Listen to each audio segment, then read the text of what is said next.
ನೀವೆಲ್ಲ ಒಂದು cricket match ಅಲ್ಲಿ ಮಳೆಯಿಂದ ಸ್ಟಾಪ್ ಆಗಿರೋದನ್ನ ನೋಡಿರ್ತೀರಾ, ಬ್ಯಾಟ್ ಫೆಡ್ಲೈಟ್ ಇಂದ ಸ್ಟಾಪ್ ಆಗಿರೋದನ್ನ ನೋಡಿರ್ತೀರಾ, ಫಾಗ್ ಇಂದ ಸ್ಟಾಪ್ ಆಗಿರೋದನ್ನ ಕೂಡ ನೋಡಿರ್ತೀರಾ ಅಂತ ಕೇಳಿರ್ತೀರಾ. ಬಟ್ ಸ್ಯಾಂಡ್ ಸ್ಟಾರ್ಮ್ ಇಂದ ಸ್ಟಾಪ್ ಆಗಿರೋದನ್ನ ನೀವು ಕೇಳೇ ಇರಲ್ಲ.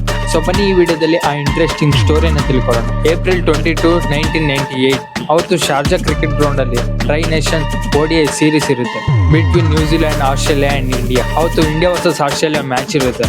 ಆಸ್ಟ್ರೇಲಿಯಾ ಫಸ್ಟ್ ಬ್ಯಾಟಿಂಗ್ ಮಾಡಿ 284 ನ ಕಲೆಕ್ಟಿವ್ ರನ್ಸ್ ಮಾಡಿರ್ತಾರೆ.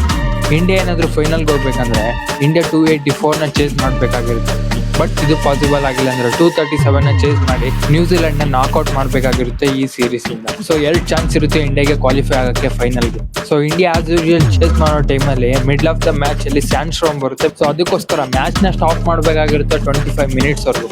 ಸೊ ಮ್ಯಾಚ್ ಸ್ಟಾಪ್ ಆದ್ಮೇಲೆ 25 ಮಿನಿಟ್ಸ್ ಮತ್ತೆ ಸ್ಟಾರ್ಟ್ ಮಾಡಿದಾಗ ಡೆಕ್ವರ್ತ್ ಲೂಯಿಸ್ ಮೆಥಡ್ ಪ್ರಕಾರ ಇಂಡಿಯಾ 280 ರನ್ಸ್ ಬದಲು 276 ನ ಚೇಸ್ ಮಾಡ್ಬೇಕಾಗಿರುತ್ತೆ.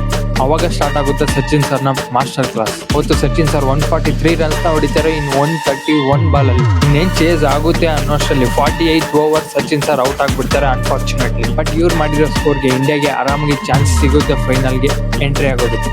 ಇಂಡಿಯಾ 237 ಪ್ಲಸ್ ನ ರನ್ ಸ್ಕೋರ್ ಮಾಡಿ ಫೈನಲ್ಗೆ ಕ್ವಾಲಿಫೈ ಆಗುತ್ತೆ ಅಗೇನ್ಸ್ಟ್ ಆಸ್ಟ್ರೇಲಿಯಾ. ಅಂಡ್ ಫೈನಲ್ ಅಲ್ಲಿ ಕೂಡ ಸಚಿನ್ ಸರ್ 134 ರನ್ಸ್ ಸ್ಕೋರ್ ಮಾಡಿ ಇಂಡಿಯಾಗೆ ಟ್ರೋಫಿನೇ ಗೆಲ್ಲಿಸ್ತಾರೆ. ಸೊ ಇದಾಗಿತ್ತು ಸಚಿನ್ ಸರ್ ನ ಮಾಸ್ಟರ್ ಕ್ಲಾಸ್ ಸ್ಟೋರಿ. ನಿಮ್ಗೆ ಏನಾದ್ರು ಇಷ್ಟ ಆಗಿದ್ರೆ ಮಿಸ್ ಮಾಡ್ದಿನ ಫಾಲೋ ಮಾಡ್ಕೊಳ್ಳಿ ಅಂಡ್ ಕಾಮೆಂಟ್ ಮಾಡೋದು ಮಾತ್ರ ಮಿಸ್ ಮಾಡ್ಕೊಳ್ಳಿ.